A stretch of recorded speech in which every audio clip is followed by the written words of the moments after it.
Ven, siéntate a la mesa y abre bien los oídos.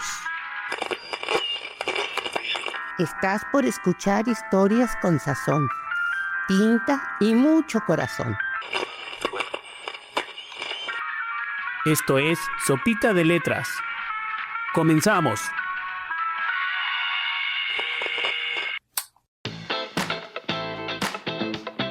Aquí va un avión cargado de Sopita de Letras. Bienvenidos a Sopita de Letras, un programa hecho por los usuarios del taller de literatura del Centro Metropolitano del Adulto Mayor. En este espacio queremos compartir lo que escribimos para no olvidar esos buenos recuerdos que son fuente de alegría. Este programa se realiza con producción del CEMAM y el DIF Zapopan, en colaboración con Ingenia, el Centro Gamer de Zapopan. Con este primer sorbo que seguramente alimentará tu alma, comenzamos. Hoy con ustedes estamos Marita, Gloria, Alejandro.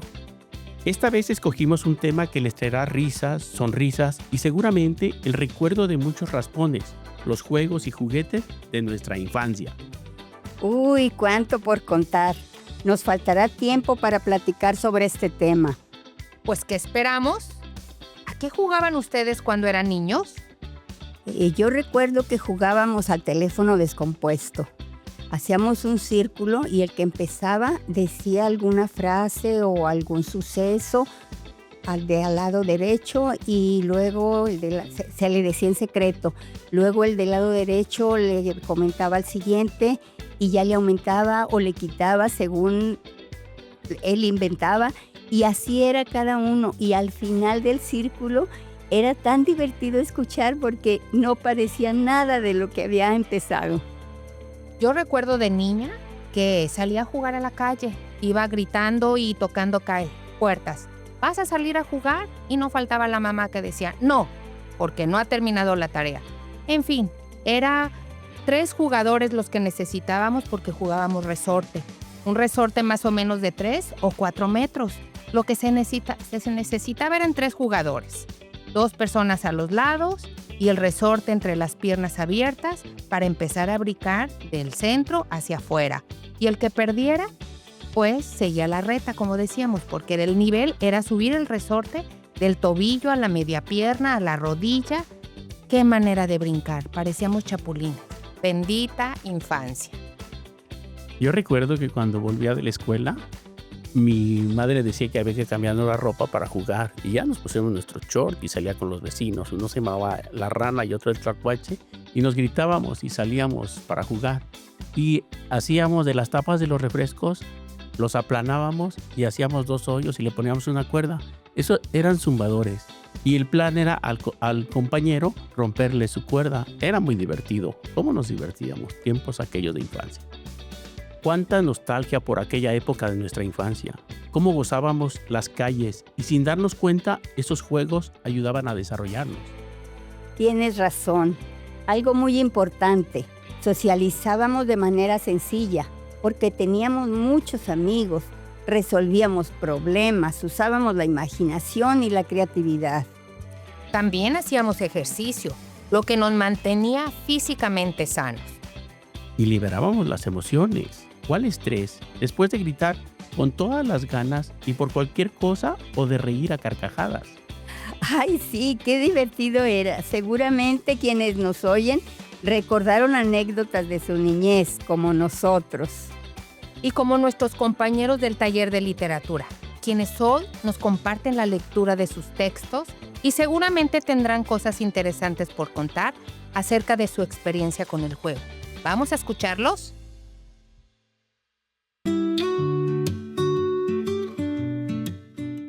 Recuerdo a mis padres con mucho cariño y admiración.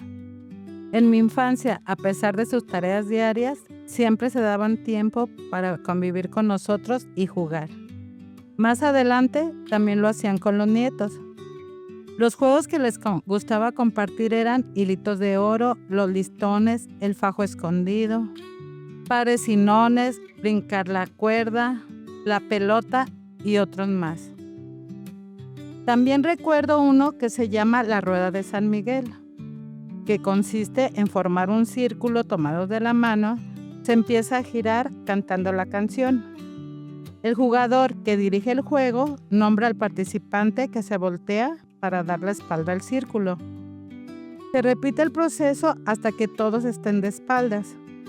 Sigue el juego hasta que todos vuelven a la posición original. La canción dice así: a la rueda de San Miguel, todos cargan su caja de miel. A lo maduro, que se voltee, fulanito de burro. Aún me parece escuchar la risa de mis papás al jugar. Los amo eternamente. Este texto fue escrito por Amparo Jara Aro.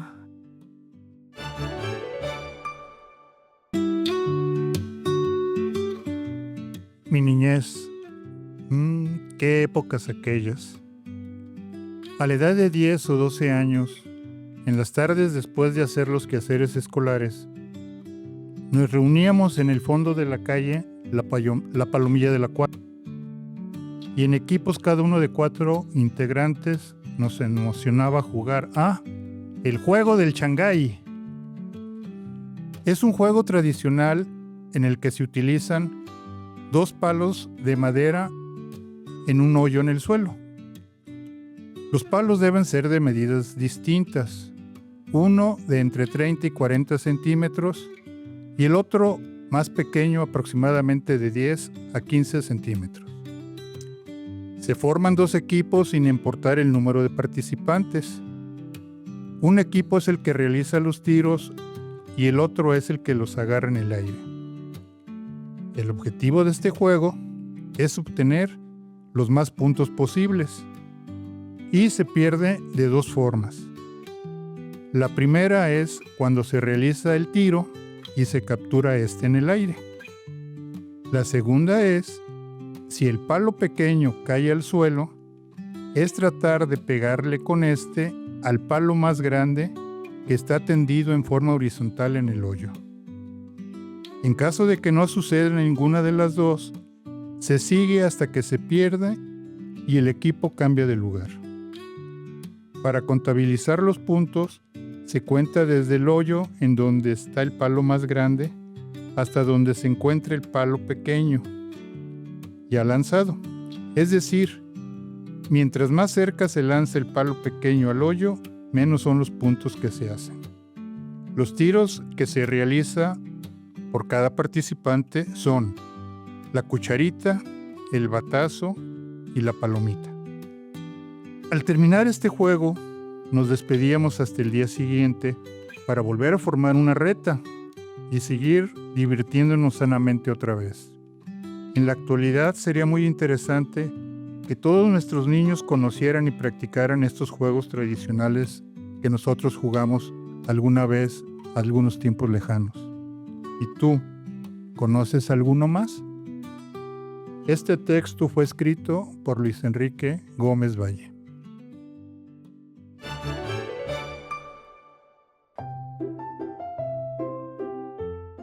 Juego de mayates. Visitando a unos primos en el recibidor exterior de su casa, temporada de mayates verdes, fosforescentes, los amarraban por la espalda y los hacían girar en línea con alegría y risas. A mí en lo personal no me parecía muy bien por lastimarlos así. Pareciera que ellos también disfrutaban con su zumbido. Este texto fue escrito por Miguel Vázquez Díaz. No se muevan de su lugar, que seguimos cocinando más de Sopita de Letras.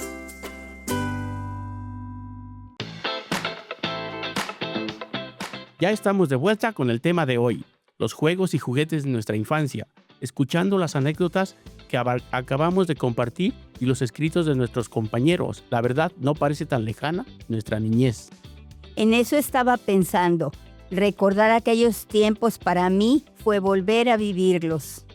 A mí me hizo pensar en las variantes de lo que jugábamos. Dependiendo del lugar de origen, los mismos juegos se llamaban diferentes. Recuerdo que en el lugar donde nací, nosotros llamábamos bebeleche al juego que en otros lados conocíamos como avión. Era aquel donde dibujaban unos cuadros numerados en el piso e ibas brincando. No recuerdo muy bien cómo se jugaba. ¿Alguien lo puede explicar? Yo les voy a decir algo. Yo recuerdo que jugaba bebe leche dibujando en la banqueta con un gis 3 cuadros seguidos como escalera. Enseguida 2 cuadros a los lados y luego 2 cuadros en la escalera y otros 2 a los lados y luego uno al final. Estaban numerados. Los primeros eran 1, 2 y 3 que se brincaban en un solo pie. Luego el 4 y 5 con los 2 pies era descanso. 6 y 7 con un solo pie y 8 y 9 descanso con los 2 pies. Luego con un solo pie el número 10 y de regreso igual. Era muy cansado. Ah, sí, en el norte del país a ese juego también se le llama mamaleche. Bueno, es que se transmitían de boca en boca y hasta se cambiaban algunas reglas. Las adaptaciones les daban esas diferencias. Algo muy interesante también es el lenguaje que se usaba en algunos juegos. Por ejemplo, en las canicas. Yo recuerdo de muy chico que cómo nos encantaba todo eso. Con nuestra ropa de juego nos poníamos a jugar, jugábamos seguidillas, a pegarle uno al otro. A eso le llamamos chiraspelas, nos encantaba. Y luego había floritas, había ponchitos, había agüitas, había cacalotes. Era una diversión súper grandísima. Y jugábamos apuestas a ver cuántos traías en tu bolsillo y yo cuántos traía. Y el que ganara se las llevaba. Divertidísimo. No, recuerdos. Oigan, pero solo hemos hablado de los juegos y sobra tema para hablar de los juguetes, que además de ingeniosos, estaban hechos de manera artesanal, con materiales naturales como madera, papel, palma, etc. Y eran tan hermosos. A mí todavía me gusta verlos en las ferias o en algunos mercados. Es una lástima que estén desapareciendo y sean sustituidos por los de plástico o los de importación de mala calidad. Pues los juguetes tradicionales ya se han convertido en objetos de colección y han elevado su precio. En Guadalajara todavía podemos encontrarlos en la Feria del Cartón, que se instala de octubre a noviembre en el Parque Morelos con motivo del Día de Muertos. Cuando hablabas de que los juguetes tradicionales ahora ya son de colección, recordé algo que leí del poeta chileno Pablo Neruda, quien a lo largo de su vida coleccionó infinidad de cosas. Acerca del juego, decía: el niño que no juega no es niño, pero el hombre que no juega perdió para siempre al niño que vivía en él y que le hará mucha falta. Pero no solo el poeta Pablo Neruda escribió sobre juegos y juguetes. También tenemos textos relacionados con ellos que escribieron nuestros compañeros. ¿Los escuchamos?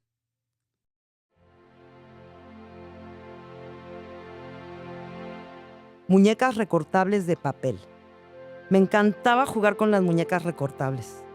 Estaban impresas en papel brillante y venían con vestuarios en colores muy llamativos. Las vendían en revistas que yo compraba en papelerías o en el puesto de periódicos. Hay fuentes que indican que se originaron en China en el segundo siglo y con fines religiosos. A Francia llegaron en el siglo XVIII y los diseñadores de moda las usaban para mostrar sus creaciones a los clientes de la alta sociedad. Poco a poco evolucionaron hasta convertirse ya en el siglo XX en un juguete muy popular entre las niñas. En países de habla hispana como Cuba y México se conocieron con el nombre de cuquitas. Antes de recortarlas yo las pegaba sobre cartón o cartulina para darles resistencia y además les hacía en la base un doblez, una especie de pestaña que me servía para mantenerlas en pie. Pasaba horas diseñando vestidos y accesorios que después iluminaba con plumones y lápices de colores. Tenía un vestuario envidiable y muy variado para mis lindas muñecas. De papel, mis muñequitas. Juguetitos de mi infancia, con vestidos de poniquita que resaltan su elegancia. Yo soy Araceli Arroyo Pardo y escribí este texto en el taller de creación poética.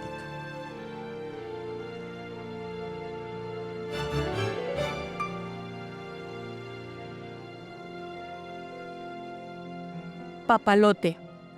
pájaro de mentiras que ilusiona el corazón de un niño. Vencer el viento, su hazaña. Controlar la hebra, un desafío. Levantar el vuelo, la recompensa. Que se pierda en el firmamento, una incógnita.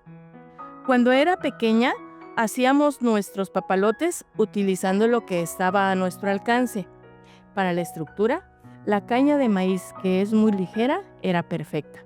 En Tuxtla Gutiérrez la conocíamos como pitutí. Como no teníamos resistol, cortábamos las bolitas pegajosas de un árbol que allá se llama mazú y resuelto. El mejor hilo era el de cáñamo, pero si no había, una mamá perdía un hilo de su costura. Si el papel de China no estaba cerca, un periódico era suficiente. Este texto fue escrito por Marta Elena Martínez Guillén.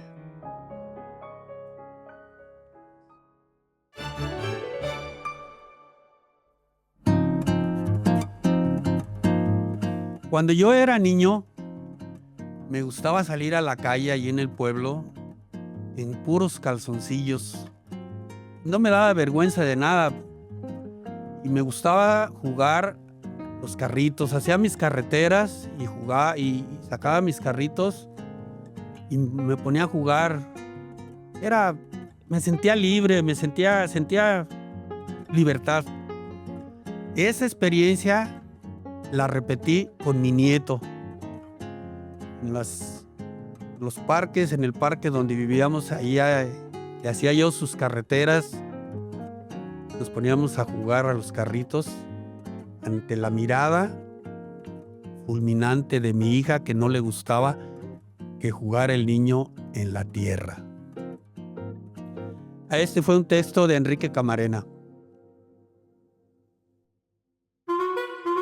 Aún nos quedan muchas letras por descubrir. Continuamos con más de Sopita de Letras. Al principio, como nos dijo Gloria, que nos faltaría tiempo para hablar sobre juegos, juguetes y nuestra infancia, y no se equivocó, porque, como todo lo bueno y disfrutable, esta sopita ya se acabó. Pero seguramente a quienes nos escuchan les dejamos mucho para recordar. Este es el capítulo 8 y es el último de la primera temporada de Sopita de Letras. Búscanos en el canal de Deep Zapopan, dale like y comparte a este y los 7 anteriores. Aquí te esperamos los próximos capítulos con la mesa puesta y un delicioso plato de Sopita de Letras. Hasta pronto. Gracias por sentarte con nosotros y saborear este gran plato de recuerdos y experiencias. Te esperamos en la siguiente cucharada de Sopita de Letras. Hasta la próxima.